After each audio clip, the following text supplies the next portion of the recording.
Welcome to our Coach's Corner podcast. I'm your host, Eric, and I want to thank you for joining us as we turn up the heat by sharing our thoughts on health and fitness, along with some of our personal fitness experiences. Each episode, we will be covering a wide variety of topics related to overall health and fitness with a no-fluff, real talk perspective.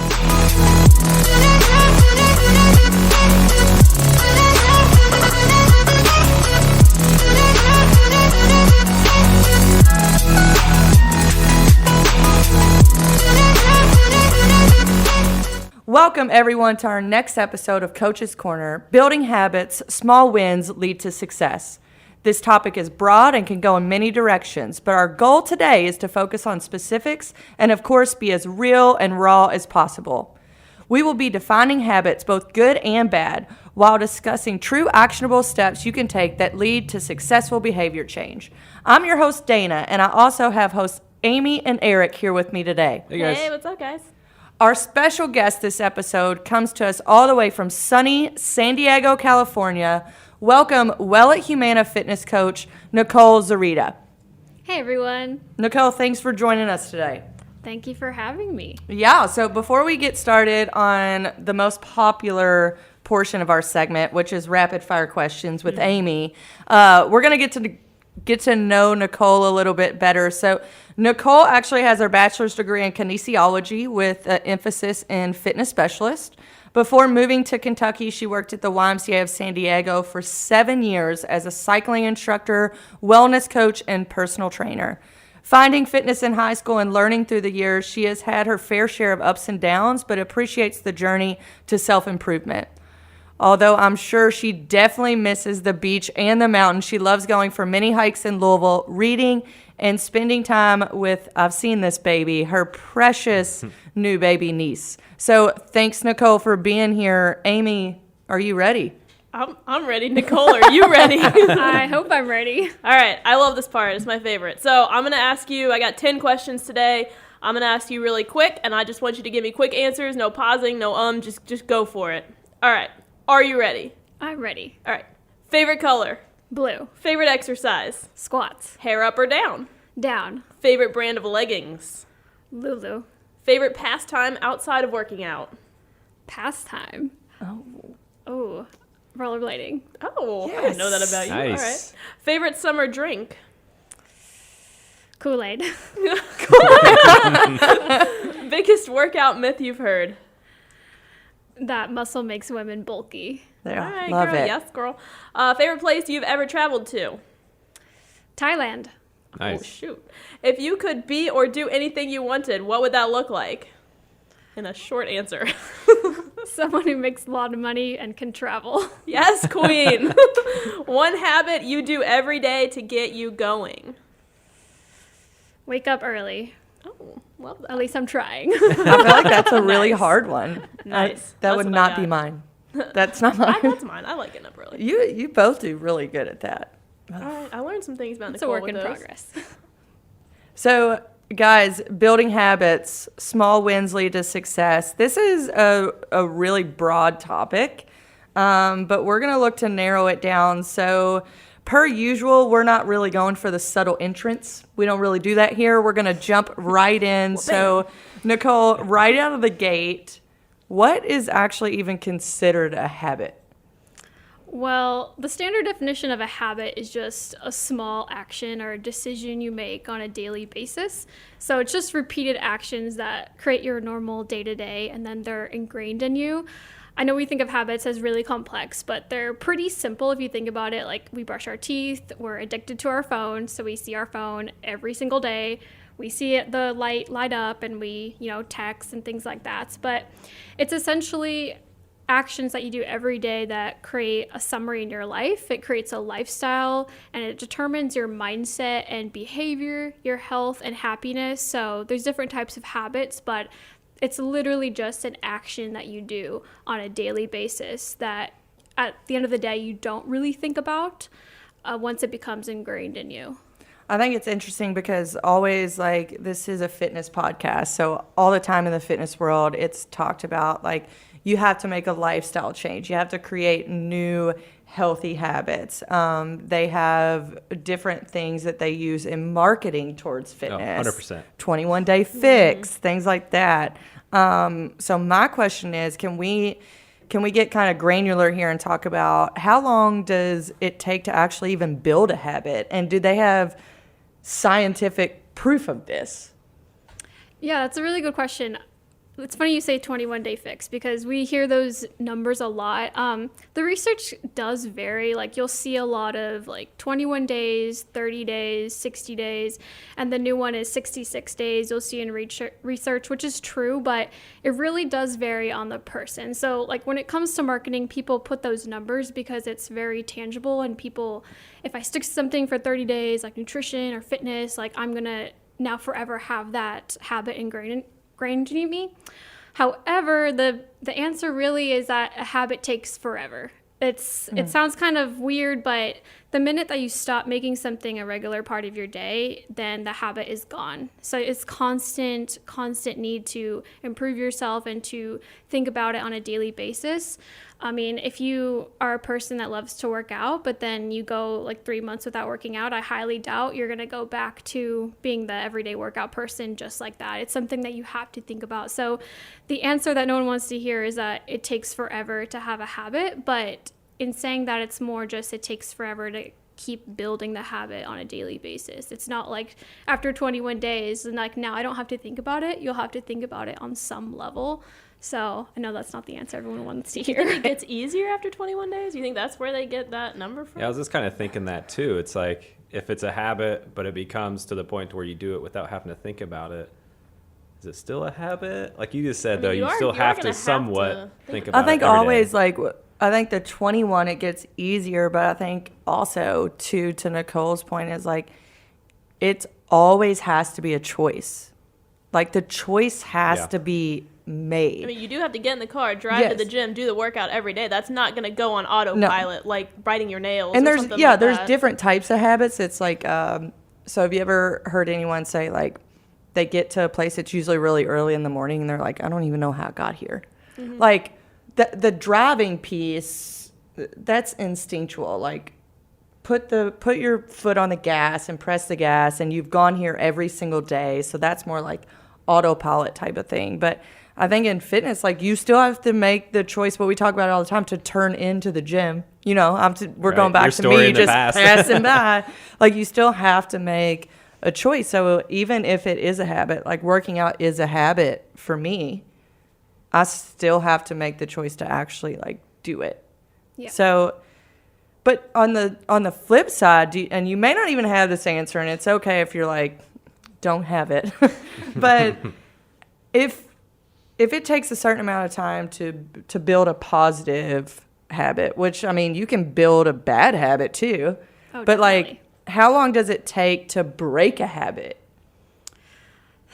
There's varying research on it. I mean, one person that I've been looking at his work a lot is James Clear. He has the book on atomic habits, and that's where I found a lot of different information. But he says that another answer people don't like to hear is that if you miss the habit twice in a row, that's when it can be easily broken. So but that comes back to like an all or nothing mentality. So going back to the other question about like how long does it take to create a habit, people are very interested in like the all or nothing approach. They want 21 days. They want to follow it consistently and then not have to think about it. And breaking a habit is just the same. So we tend to, if we miss 1 day or 2 days in a row, then we kind of put our hands up and we think we're at a loss. And that's when it's easy to break that habit if you're that all or nothing person. However, it's just about your mindset. So you have to get back on board and then you can continue that habit again. But it's really easy to like have a habit fail. I think we see so often, like some of our last episodes were on nutrition and things like that. I think you see that mentality in nutrition more than anything. I hear people all the time say they forgot, they packed their lunch for the day. Let's just use this scenario. They pack their lunch for the day and they forget it at home. So instead of, we're shooting this in downtown Louisville. So like there's healthy options that you can get. But once they leave their lunch at home, by mistake, it was accidental, all hell breaks loose and their diet goes out the window. And then that choice becomes like, I'm going to do whatever I want. And so since they missed lunch, well, let's chalk that up as a loss. I'm going to go ahead and miss what I planned healthy to eat for dinner too. And we're just going to rage. Yeah, it becomes that people full do. day, right? Yes. Like, I've done well, it's that all just the the day's time. already done. But I think that again is, it's our mentality in this world. Like, it's how all of us live. It's like we live in this place of all or nothing, where either I eat perfect or I made a mistake here, so I'm just going to rage and just It's eat. going to be my cheat day. Yeah, it's going to be, but it ends up being like a cheat gorge. Right. Like, where it's like, you're going to eat again. You don't have to do all that in one day. But I do think that's very natural for us. And I think it's where I see it with fitness too. If people miss one day, say they have like a business meeting run long, or their kids, or maybe they just don't feel like working out, and then it happens a second day, they're like, well, I'm just going to take a breather the whole week. And then it's even harder for them to get back in the gym Yeah. because of that extended miss. They're starting to form a new habit without even knowing it. Well, it becomes a pattern. They say it's like one day, one or twice, it's a mishap, it's things happen, you know, it was a long, busy day, a stressful day at work, things like that. You had to go to the doctor, etc. But then after a while, after 2 or 3 times, it becomes a new pattern and you start to not think about it anymore because that habit is not easy for you yet. So then it's easy just to let it go if it's fresh. Does that still apply to bad habits? Because you mentioned that it takes 2 days to fall off a good habit, right? Does that apply for a bad habit? So say you have a bad habit, you walk in after getting home from work, you grab 4 Oreo cookies, that's like your treat when you get home, right? To break that habit, if you just decide not to grab them for 2 days in a row, would that work? I mean, it's creating a new pattern for yourself. That takes a little bit more work. Like if you have a bad habit that you're trying to replace, there's steps that you need to implement to get to that place. It's not just going to be like twice and now I'm cured. It's going to take effort. I mean, if it was easy, we wouldn't even be having this conversation. So it's True. it takes work and consistency, and there's ways to get back on track. I think it goes back to the all or nothing mentality, but just realizing that, you know, perfection is not the goal. It's just realizing that you have to put the effort in and trying to focus on like, how can I get better the next time around versus like, I just failed right now and now I'm gonna just put my hands up, I'm done.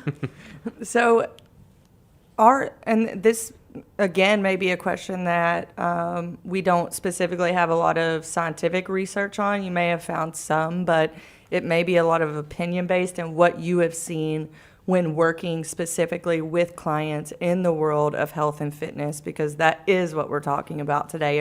Are habits relative to the individual based on how much discipline that individual may have?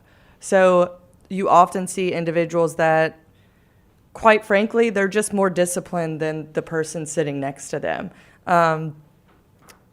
Are habits relative to that based on, you know, if I'm more disciplined than Eric, am I going to create habits easier? It depends. In our world, Thanks, it Nicole. always Thanks depends. for standing up for me. I mean, if you look at 2 people and, you know, you look at one person and you're like, wow, that person has a lot of discipline. Like just the way I look at Dana, wow, she's so disciplined. Every day she's, you know, getting a workout in.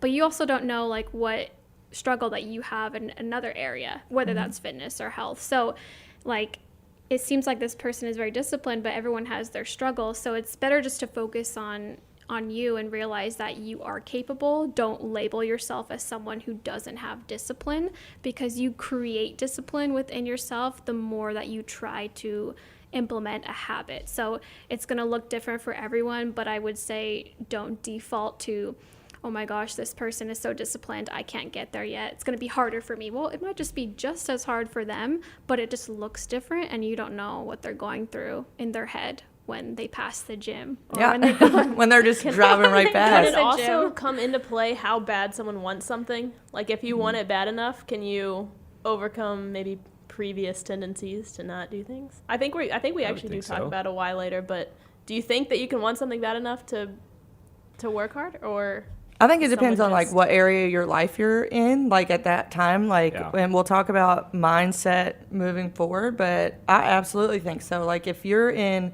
a mindset of this is the mentality and you are working towards this, it is your number one priority, then I think your discipline may be higher than someone else's that is in the phase of their life where they're maintaining, right? Because you're going to have different goals at different times.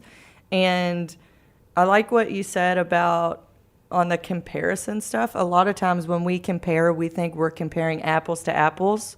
But again, we don't know the details behind someone else that is that disciplined, that we're actually comparing apples to oranges and we don't even know it.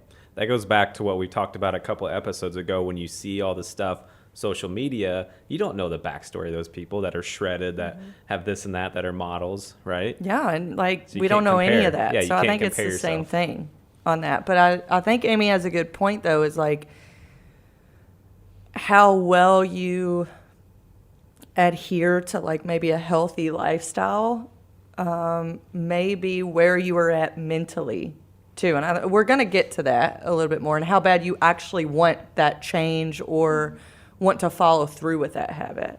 I want to touch on this really quick before we go into that piece is like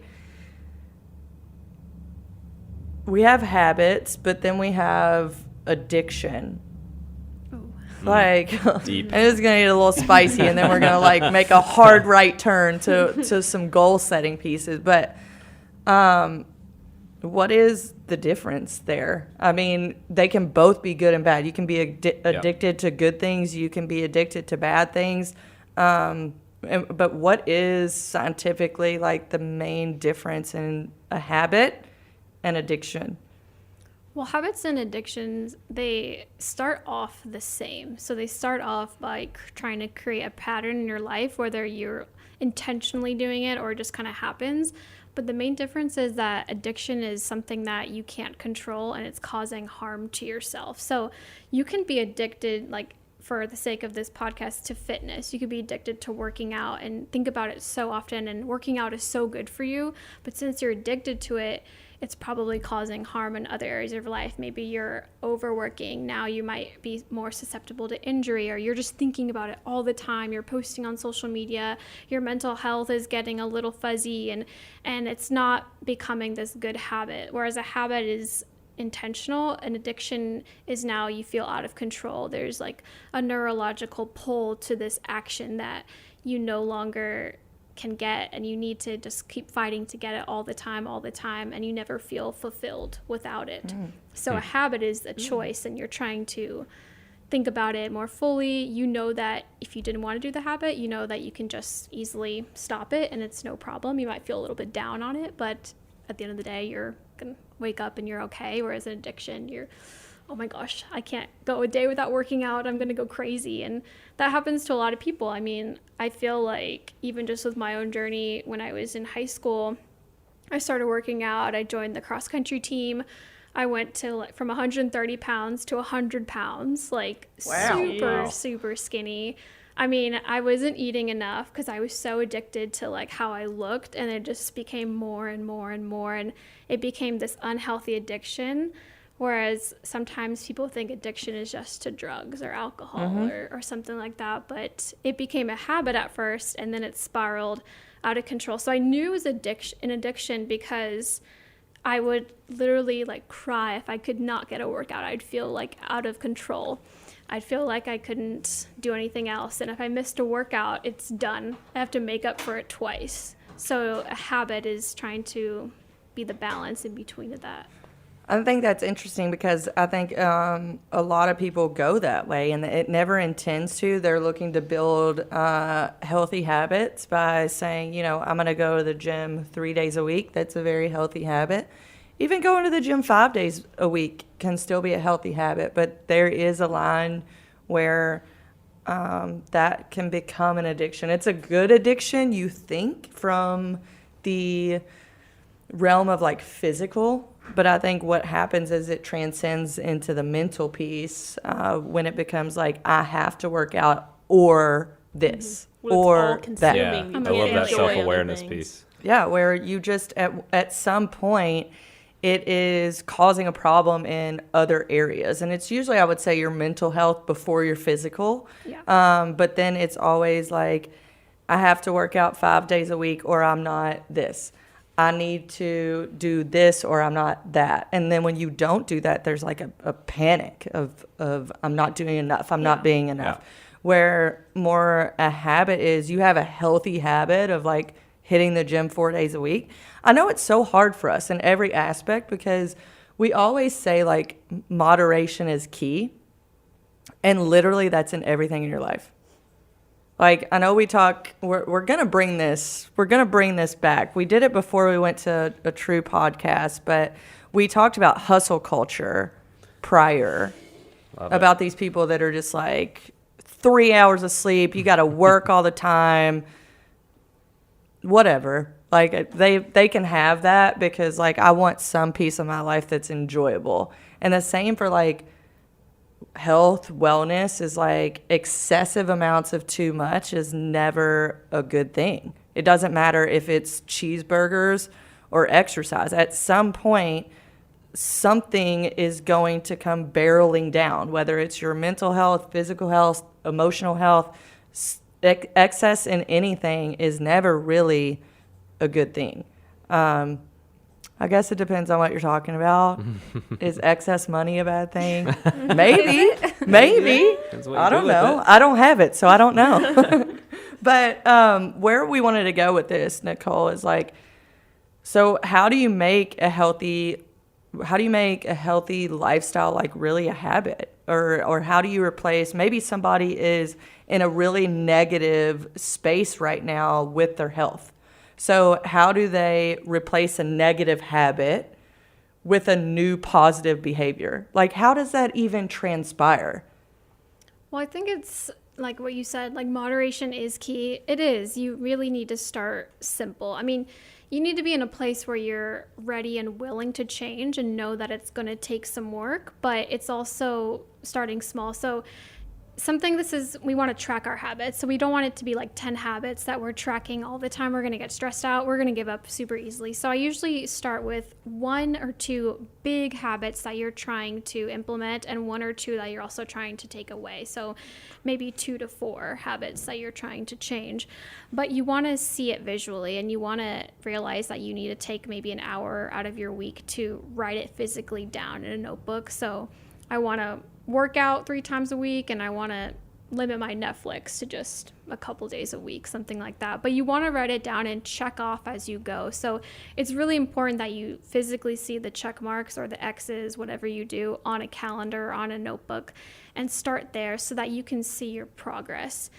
Because if you don't have anything to track, then you're not going to see any progress. It's like it's not even there. So you want to start with just simply writing it down and tracking it, and then go from there. I think Amy can talk on this as our behavior change specialist. There's always like some tracking mechanism that you implement in these challenges. And yes, it's for us to know like what you completed, but why do you think, as this being like your field, why is it important for people to see those type of things? I mean, there's a few reasons. I mean, obviously just seeing it, there's something so satisfying as checking off a box. Like every morning I start the day, I write out my to-do list, and I just love crossing stuff. Sometimes It's the best feeling. I'll even write It is. is. Something that like It is. I just finished this morning just so I can like cross it off and see it and be like, yeah, I did that today. I am productive.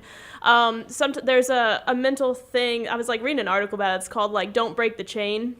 And it's interesting, like if you have an Apple Watch, you might, you close your rings every day and it'll alert you, oh, you closed your rings 4 times this week, close it 1 more, and you mentally don't want to like break that. So also same thing, if you're writing it down and you have, your boxes on your piece of paper and you've marked off 2 boxes and you see that 1 box just like glaring at you, you got 1 more gym day to hit this week. You don't want to leave that box empty. You've come so far, you see it visually. So there's something there about seeing that mark go off. So that is very good to visualize, see it, have ways to track it.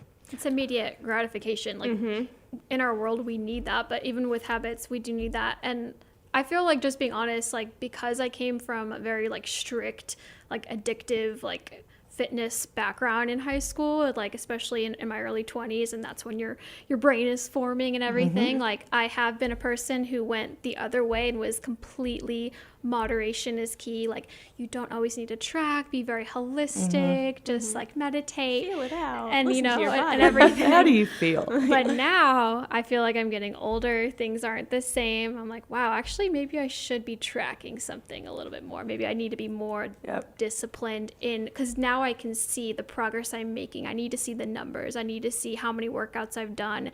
And you can still be holistic with it, but it's also, it's like there's a quote, like you can't measure what you can't see progress without measuring or something like that. But We you put need it to in see, a lot of our stuff. Anything that Yeah. can be measured can be improved. you need to see quantitative data. And I was always so afraid of that, because I was afraid that sometimes a lot of people, including myself, we go so far into it, and then it's now another burden on our psyche, and we're like, oh my gosh, now I'm going to go too far the other way. That's so interesting. we go middle. When you're talking about moderation, you're like, oh, well, I wanted moderation, so I stopped tracking. But that kind of goes back even to our small wins. Like, you can just make your goals a little smaller to begin with. Because if you write out, 5 things, and they all have 5 boxes that you need to check off in the week, you got to do something every day. Like, that's overwhelming.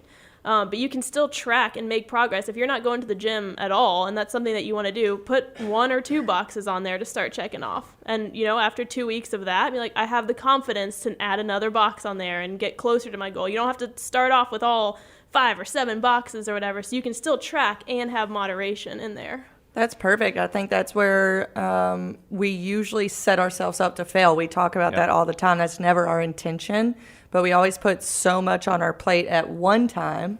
We put all 5 boxes on, right? We're going to go to the gym every day. Well, let's be realistic. You've been going 0. Like, man, Start 5 with days 1. is a lot. Like, let's start with 2. Once, like what Amy said, and I think the word that's perfect there is once you build the confidence.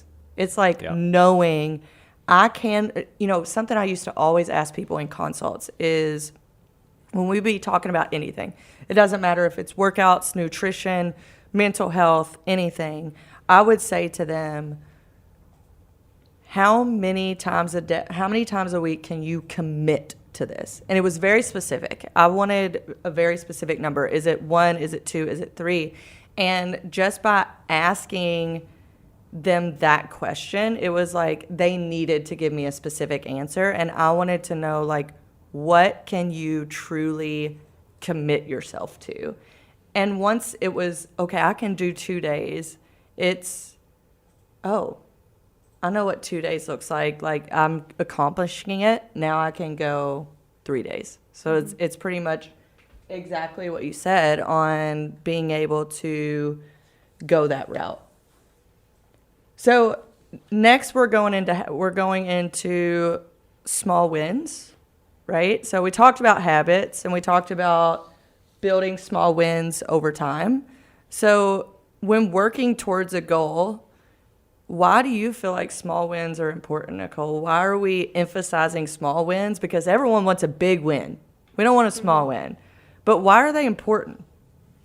Well, small wins are just seeing your progress. So it's important to see your small wins by, like, I use the example of checking things off in my calendar. Like, I have a whiteboard of the calendar, my day-to-day, and I have different colors for when I completed the workout that I did, so that I can see 3 weeks later when I'm not feeling super motivated, or I feel like I had a bad day or a bad week, and I can look back and see, well, like, hey, I've gotten a lot of workouts done in the month. I got 3 each week on a different day, a Monday, a Friday, a Tuesday. And now I can realize, like, I have made progress. So if your big win is like, I want to lose 30 pounds, you're not going to get there just yet. You need to have that small win, like just showing up to the gym or something like that. Or I replaced my soda with water, and I checked that off my list. So it's important to see your small wins so that you can keep yourself going, especially when those times when you're not feeling super motivated or high off of the habit that you're forming and you're so excited. Should those be like daily, weekly? How often should you look at your small wins? I would say weekly, but honestly, lately I've been looking at my small wins daily. So I've been looking at like different goals that I've made, and every day at the end of the day, I'm like, wow, like I didn't watch Netflix for 2 hours. Like I just read. I went outside, like, yeah, I could do this. And then the next day it starts fresh, because when you're in your day, I feel like it's easy to be overwhelmed by the future. So if you just take it literally day by day, all of a sudden 3 months later, you're like, wow, I quit Netflix for a month, which I did like a couple months ago. I'm back on Nice. Netflix Seriously? again, but I didn't watch Man. it for a month. But it was the hardest thing I ever done.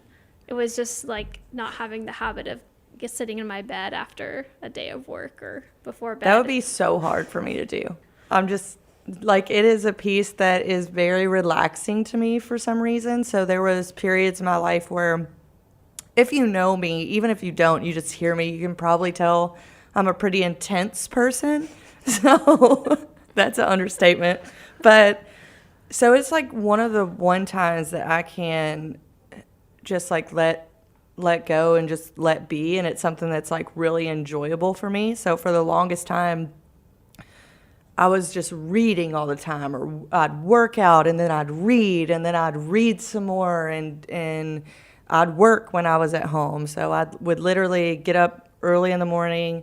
Sometime I'd coach another class early in the morning, then go to work 8-9 hours, leave, go to the gym, cook dinner, read some more, then work some more, then read some more. So there was no like just a moment. So Netflix is that moment now, and I'm not giving it up. It's my new habit, and I'm not. But I like what you're talking about on starting small and building from there. I think it's important what you said, that it's also important to recognize the small wins. I feel like people don't do that, or they're not self-aware when thinking, okay, here's my big goal to lose 30 pounds. Where am I winning and where am I needing to grow? And then setting those small goals and then marking those off. Because you'll see exercise programs that now have like full calendars that you mark off each day.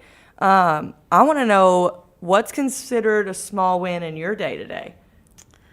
Well, a small win right now is just getting to the gym 4 days a week. Right? Small win. But it's getting better. It's been a couple months now of following a new program, but that, I feel like that's when it becomes about thinking about the small wins even more. Like the harder the habit is, the more I think you need to recognize the small win in your day to day. And you don't always have to tell everybody, but it's important to tell yourself what you did and to see that, because everyone's habit looks a little different. That might seem easy to a lot of people, but just getting back into it, just as a professional, but just knowing that I could be a lot more than what I used to be.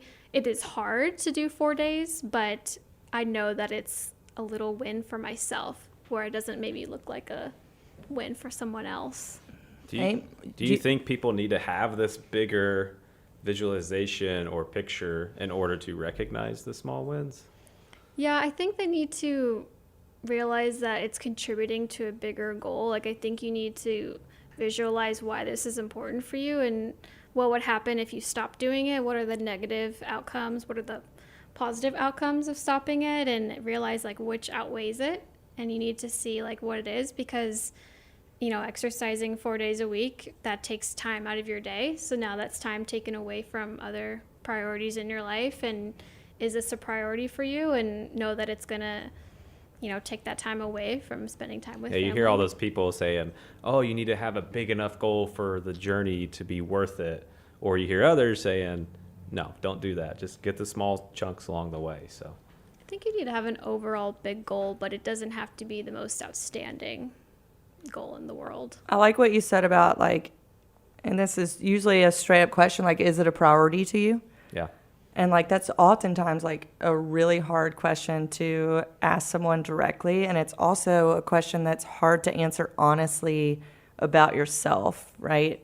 They always say, if you're not doing something, I forget what the quote is, but replacing I don't have time with Yep. it's not a priority to me. Yeah. See how that feels. Yeah, that'll make you feel real small. And it's like, those things are important. Is you have to make time for what is a priority to you. So, but where I think people get lost and what I'd like to touch on is we're talking about all these goals and small wins, right? But some of us literally have no idea how to even set a goal. Like, how do I even get there? Like, I'm just doing my day to day and I feel fine, but it still doesn't mean I don't want to be better. So what are some steps people can take besides like SMART goals and things like that? Those work. I'm not saying they don't, but like, let's get nitty gritty. Like, what are some things that they can do? And you've already mentioned some that will help them in creating their goal to reach ultimately their why. Yeah, well, I think, it kind of takes the willingness to change. You have to realize what stage you're at and be okay with it. You need to have that honest conversation with yourself. Like, right now in my day-to-day, am I exactly who I want to be and who I set myself out to be? Like, you can think of the person that you want to be. So start with the visualization of, if I want to be a person that works out, at 6 a.m., like, what does that take? If that's my goal, because if you think about the person who wakes up at 6 a.m., what qualities do you think that they have? Well, I think that that person is probably more dedicated, has more time in their day, is more motivated, more disciplined. So those are the qualities. Now you start thinking about the qualities of that person that you want to be.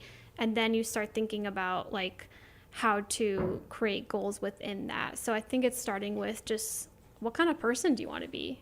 If you're kind of tired of being someone who sits on the couch, does that mean that you're, tired of being a little bit lazy? Do you label yourself as lazy? Do you wish you were not? Like, how do you label yourself? And how do you label the person that you might be a little bit jealous of in your life or someone you look up to? It's just a lot of just having that raw talk with yourself. And that's first. hard. Yeah.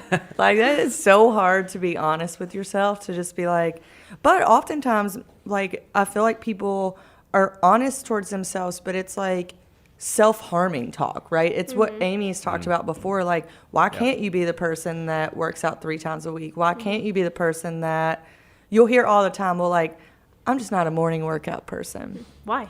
And like, Who told trust you me, that? I'm Yeah, the you one that's devalue not. yourself. But it's right now I've been working out 2 times a week in the morning. Granted, it works with my schedule, but I don't have to do that.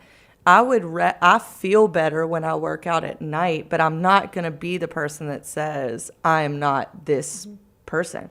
Why not? And I think what you're saying too kind of goes back to what Eric was asking, and like, yes, you do need this overarching, whether that's an overarching goal, say lose 30 pounds, whatever, break it down, what are those steps, or if it's this overarching, this is the person I want to be, here's the steps. But you do need some kind of guiding larger thing over your small wins, because that's why they are small wins. They are small wins toward your bigger piece, whether that's your why or your big goal or whatever that is. You do need something guiding those small wins. And I mean, it could be even, in the health and fitness world, it could be a person that your big goal could be, I want to live an overall healthy life.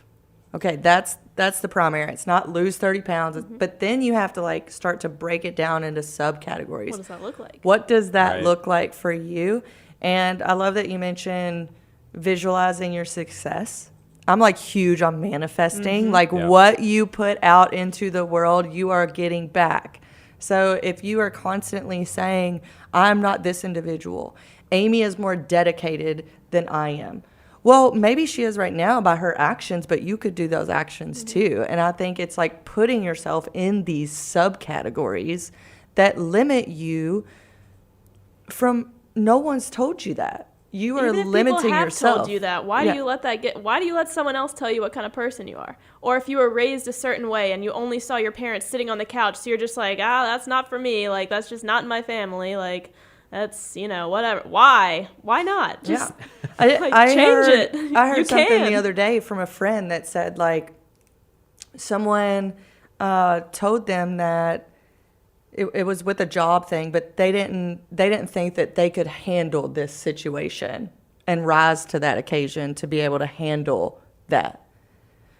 You don't know that person. You don't know what they can handle. So like, anything that people say to you, you can believe it or you don't have to. Going back to the job thing, I've actually seen examples of companies intentionally, I wouldn't say like demoralize, but put down somebody in an interview just to see how they'll react and how they'll talk to themselves to come back and be like, no, I am better than that. And then they get the job after they do come back. Oh, Wow. very Seems harsh. interesting. Yeah. Jeez. Like, I don't want to be in that interview, but it is a tactic to see like how you perform when things are maybe stacked against you or things like that. But I think it's visualizing what you want. What is your overarching theme that you're working towards? And how do you visualize that? And then how do you put it into existence? And I think that's what the small wins are, is actually day-to-day small steps to put your theme into existence. And I think what you said is like, first you got to create the mindset that is prepared for the change that's about to occur. Then I think what's also important, as you mentioned, like writing it down. I'm terrible at this. It's kind of like a personal mission statement. Yeah. You're like, I feel like in class or like even in the like YPAL course, like that's what they talk about. Like write a personal mission statement. Like I am doing this, this, and this so that I can be this, this, and this. And I feel like you have to do that in health and fitness. Like in a world that is like, it is hard to be healthy. It takes work. I think you have to do that. Or if you don't, life catches up with you, right? And it's too easy not to. It's too easy not to live a healthy lifestyle because there's great a lot of food temptation that's out bad food, right? It's very easy to get that way. So, Nicole, closing us out today, can you talk about, bring it home for us, how do the small wins over time lead to those successes? And when do you know? I think it takes a while. I think you need to do as much as you can to make the small wins as easily accessible as you can. So that's why, like, when I say write it down, like I have like the notebook, but I have it open on my desk so that I can see it on a daily basis. But you know, it takes time. Sometimes it helps to tell other people what your goals are so that you have someone to be accountable for. I mean, I don't personally always do that. I maybe do that with one person that I'm super close with, and it's someone I can check in with, because I have noticed that when I tell someone something and then a month later we kind of revisit that goal, it keeps me accountable and I can show them the progress that I've made, and you know, I'm proud of myself and they're proud of me. But I think it just takes time, and you need to realize that just because you skipped out on a day doesn't mean that you can't go back, because you know what that reality of fulfilling those habits is. So what makes you think that you can't go right back on the wagon? Just walk right back on it, and you'll keep getting there. So get in the wagon, put your seatbelt on, and Go for keep the trucking, right? Well, thank you, Nicole, for being our special guest today. We really appreciate your insight and your advice to those people to keep working on the small wins. They'll lead to big successes. So thank you all for listening to Building Habits, Small Wins Lead to Success. Find us here in 2 weeks for our next episode as we talk all things health and fitness. Thanks, guys. Thanks.